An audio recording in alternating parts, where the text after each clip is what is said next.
Jordan Mailata, give me your thoughts on him and what you think he looks like so far on what you've seen on film with him. I think he could be the most dominant left tackle in the whole game. Wow. He's going to win the job hands down. He's playing at 381, Dan. The first couple years he played at 360. He said he was too light. He was getting injured. His back was giving out on him. He's as good an athlete as there is at left tackle right now. He's almost never on the ground, and he has rare power. He dominated the Jets today. There's nobody that really challenged him. 4 years ago, he'd never put a uniform on in his life. He was a rugby player from Australia. Jeff Stoutland, the offensive line coach of the Jets, has been working with them. He's been his project. He's going to start at left tackle for the Eagles. There were some Sundays last year. He started 10 games.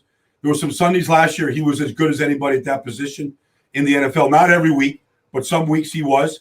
I'm a big fan. I think he can be a dominant offensive lineman in this business.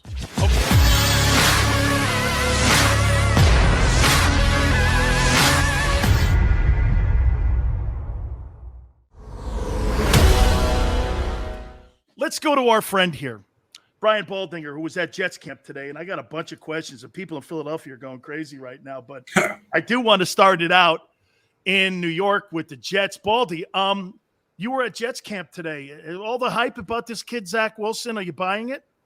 I saw him last week up in Green Bay, Dan, and I watched practice, and then I watched the game. He played a great game against the Packers.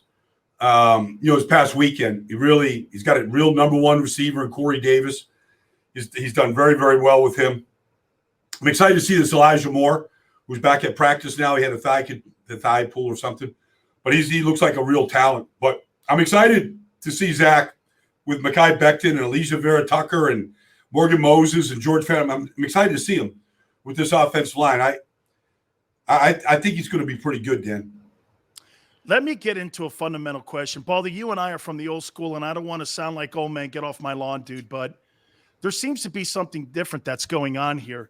These organized scrimmages now look like they're more of an evaluation thing. They are. People are now starting to look at how they're building rosters than actually the exhibition games. Belichick, they practiced against the Eagles, and the Eagles pretty much won all the one-on-one matchups. They did all that, but then they got into the game. Yeah. And the Patriots just drug them up and down the field. I mean, they just annihilated them. Am I wrong? I don't. Is this the new wave on how we're going to be preparing teams? It's where it's going. I mean, the Eagles are scrimmaging twice. The Jets are scrimmaging twice. It's really, and then there's some teams that aren't playing their guys. I mean, that's always been sort of there. I remember LaDainian Tomlinson one year with the Chargers. Marty Schottenheimer was the coach. His first carry, Danny, went 80 yards. He laid the ball in the end zone like he so often did, and that was it. He was done for preseason. Like they saw enough, That's always been a debate, play the guys, don't play the guys. Andy Reid has always played his starters. He still does. He believes in thumping guys early in camp and getting the body conditioned. Some guys believe in that, Dan. Some guys, like in Dallas, I don't agree with not playing Dak at all, Dan, until you play Tampa, on September 9th. I don't agree with that. I believe he's got to play. Everybody has rust, especially if you're coming back from a double injury like he is, the ankle and the shoulder. So it's different. But to your point, that's where this is going. It's going to organize controlled scrimmages so long as you can keep the fighting either out of it or to a minimum. Like when you and I played, I mean, you would scrimmage like when the Cowboys and I was at Thousand Oaks, we would scrimmage the Chargers 2 times, and then we would play on weekends. But the emphasis was more on those exhibition games and kind of in like team environment, It's interesting, Dan, you said that, because we always scrimmaged the Raiders. We always scrimmaged the Chargers when I was at Thousand Oaks. But my second preseason game, my rookie year, it was a big deal to me. I was a free agent, undrafted, all that stuff. But I was the only rookie that went in the field in the first quarter with the starting offensive line. They put me at left guard between Tom Rafferty and Pat Donovan. And Pat Donovan was a 4-time Pro Bowl player. I went out there to play left guard. They wanted to see what I could do. They saw what I was doing against, Randy White and some of the veterans. But I got a chance, and it was a big deal. And I didn't play great, but I didn't embarrass myself outside of one play. And they wanted to see what I could do with the first offense. Could I play left guard? And, if you don't get that chance, Right. if you're a free agent, undrafted, low rat, you don't get that chance. They might never know if you can do it, Dan. See, that's where I think you're missing out on the people, like you said. I mean, Larry Allen was a 12th round draft choice, out of Sonoma State. Sonoma State. And how would you have ever known? You would have looked at a 12th rounder and went, I don't know, is he going to get the reps? Let me get into some of these Eagle questions. By the way, I've had a lot of people ask me some questions. Jordan Mailata, give me your thoughts on him and what you think he looks like so far on what you've seen on film with him. I think he could be the most dominant left tackle in the whole game. Wow. He's going to win the job hands down. He's playing at 381, Dan. The first couple years he played at 360. He said he was too light. He was getting injured. His back was giving out on him. He's as good an athlete as there is at left tackle right now. He's almost never on the ground, and he has rare power. He dominated the Jets today. There's nobody that really challenged him. 4 years ago, he'd never put a uniform on in his life. He was a rugby player from Australia. Jeff Stoutland, the offensive line coach of the Jets, has been working with them. He's been his project. He's going to start at left tackle for the Eagles. There were some Sundays last year. He started 10 games. There were some Sundays last year. He was as good as anybody at that position in the NFL. Not every week, but some weeks he was. I'm a big fan. I think he can be a dominant offensive lineman in this business. Okay, with what you're saying then, because I looked at their offensive line and there's some interchangeable parts, Baldy. They're moving guys around a little bit here. And with the development of this guy, I wrote this down here. I gave that offensive line a C. You think it's more of a maybe C plus? Oh, no, this could be Lane Johnson, Brandon Brooks, Kelsey, Siamalo. They've got depth. They played a lot of guys last year. Okay. This Nate Herbig is going to be a good football player. Jack Driscoll. They played a lot of guys last year as rookies that got time. Nate Herbig started 12 games. He can play center or guard for you. I think this could be a top 5 offensive line. No question. Lane Johnson is healthy. I'm biased, Dan. I work out in Lane's barn in the offseason in his backyard. I see all these guys. I know how hard they worked. I expect Lane Johnson to be a dominant right tackle in this business. What are you seeing on tape so far with Jalen Hurts? Are you liking it or not, or what? Or still incomplete? He didn't play last week. Today, I thought he took off and ran too much. It's too much of a crutch. He did it last year. Look, his first start was against New Orleans. They beat the Saints. Saints were the hottest team in the league. I think they had won 9 in a row. And they beat the Saints, and he was a big part of it. I love Jalen Hurts, the person. It's hard not to. He is just a real pro and committed and hard worker and all that stuff. I talked to him today. He's got to see the field better. He's got to stay in there. He's got to stay in that pocket and make these throws. He wants to just take off too quickly. And I saw it today in practice. I might go up there again tomorrow and watch it some more. But you got to win from the pocket, Dan. It's good to have that safety valve to elude the quick pressure, but you got to win from the pocket.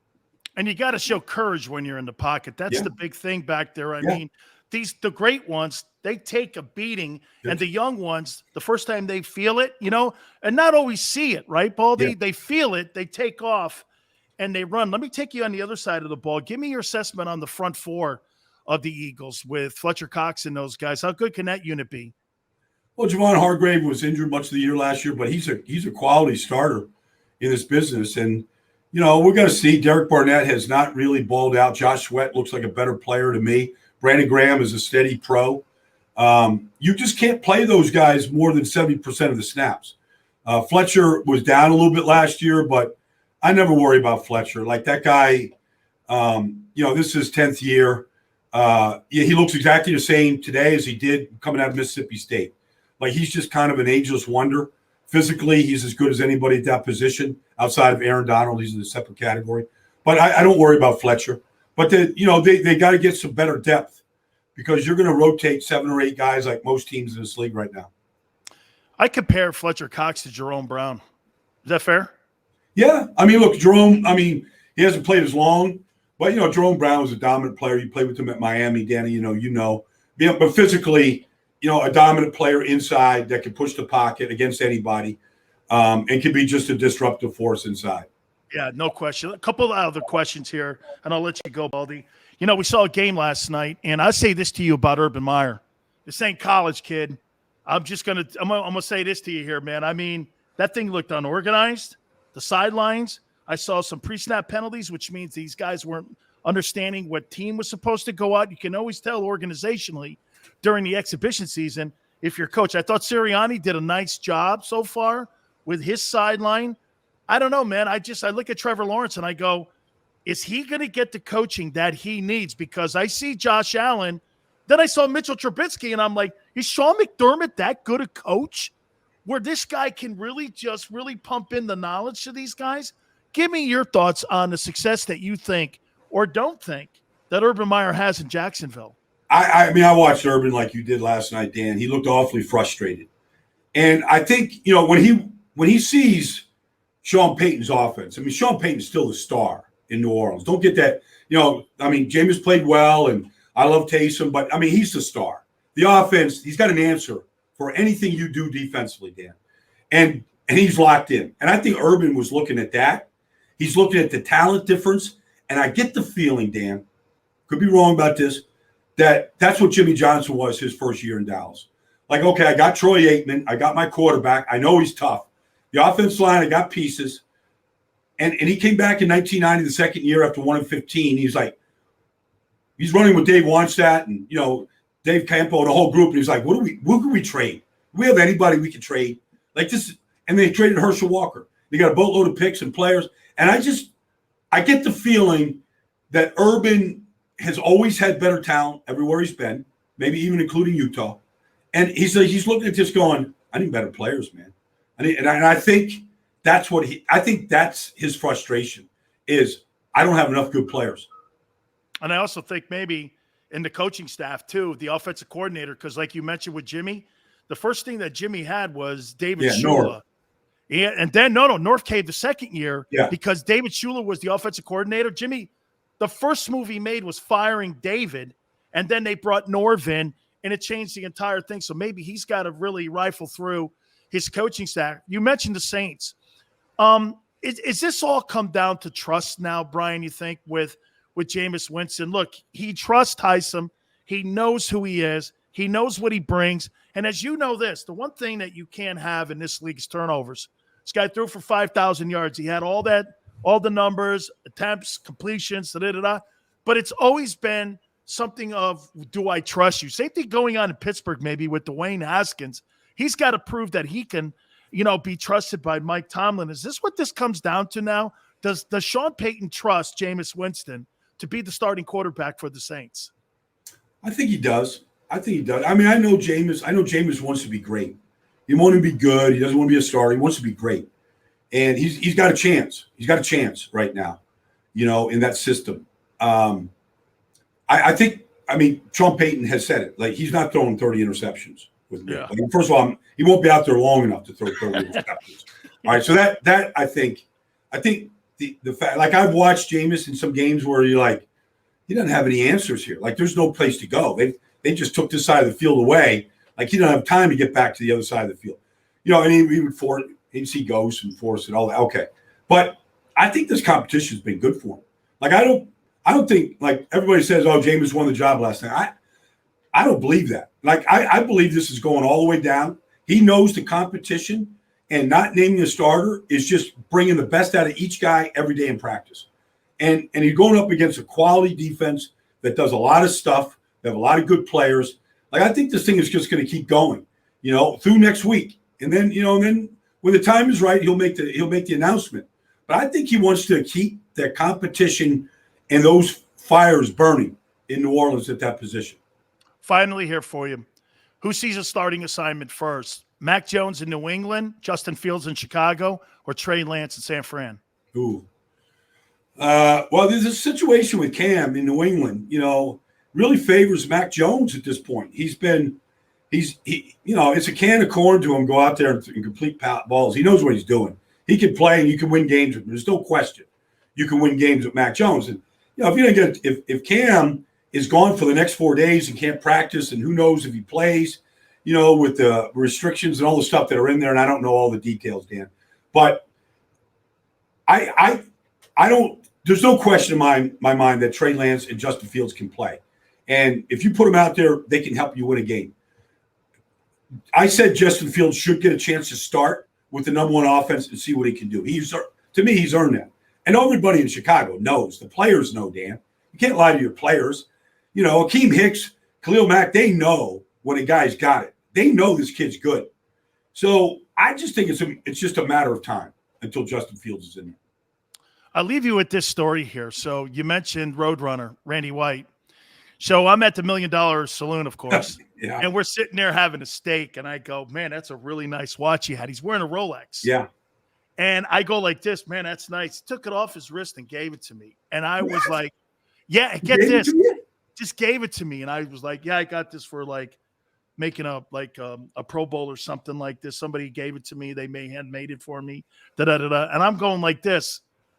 This guy was my idol. It's the reason I went to Maryland before I went to Miami was because of this guy here, man. And yeah, $1 Million Saloon. He said, so he's walking around going, hey, where's that watch, kid? Give me that thing back. I've had too many. Oh, that's good, man. Baldy, thank you so much, brother. I appreciate this, man. As always, man, I love you. Anytime, buddy. You got it, man. All right, buddy. You got it, man. That is Brian Baldinger from the NFL Network. Yeah, I had to give it back. All right. We'll hit on all your comments. Baldy kind of put me in my place a little bit. We'll react. So keep it here on the National Football Show.